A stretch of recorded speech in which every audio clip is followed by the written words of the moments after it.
बच्चों के मुंह में होने वाले छाले उनके लिए काफी तकलीफदेह हो सकते हैं, लेकिन उन्हें ठीक करने के कई मौसर तरीके भी मौजूद हैं। एक चम्मच नमक को आधे कप गर्म पानी में डालकर अपने बच्चे से 30 सेकंड तक गरारे करवाएं। नमक छाले को साफ करता है और सूजन को भी कम करता है, इसलिए गरारा करने से आपके बच्चे के छाले जल्दी ठीक हो जाएंगे। शहद में हाइड्रोजन पेरोक्साइड और एंटीऑक्सीडेंट होते हैं, इसलिए आप अपने बच्चे के छालों पर शहद भी लगा सकते हैं। ये छालों को ठीक करने के लिए काफी मददगार होता है, क्योंकि इसमें जरासीम कश खुसूसियात होती हैं। शहद छालों को बढ़ने से रोकता है और दर्द को भी कम करता है। लौंग का तेल दांत और मुंह के दर्द को ठीक करने के लिए जाना जाता है। ये छालों से होने वाले दर्द को कम करने में मदद करता है और साथ ही साथ छालों के आसपास की सूजन को भी कम करता है। आप एक कार्टन सौंफ की मदद से लौंग का तेल अपने बच्चे के छालों पर लगा दें,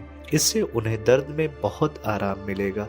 एलोवेरा में एलोवीन नामी एक मुरक्कब होता है जिसमें सोजिश कम करने की खुसूसियात होती हैं, इसलिए आप एलोवेरा के जेल को भी छालों पर लगा सकते हैं। ये सूजन को कम करता है और छालों को ठंडक पहुंचाता है। हल्दी में करक्यूमिन होता है जो इन्फेक्शन से लड़ता है और छालों को भी ठीक करता है, इसलिए आप हल्दी का पेस्ट बनाकर इसे अपने बच्चे के छालों पर लगा सकते हैं। इससे छाला और दर्द दोनों में ही आराम मिलेगा। इन नुस्खों के अलावा अपने बच्चे को ज्यादा पानी पिलाएं, उनके मुंह को नर्म ब्रिसल्स वाले टूथ ब्रश से साफ करें और उन्हें स्पाइसी यानी मसालेदार खाने न खिलाएं। अगर फिर भी छाला ठीक ना हो तो डॉक्टर से मशवरा जरूर करें।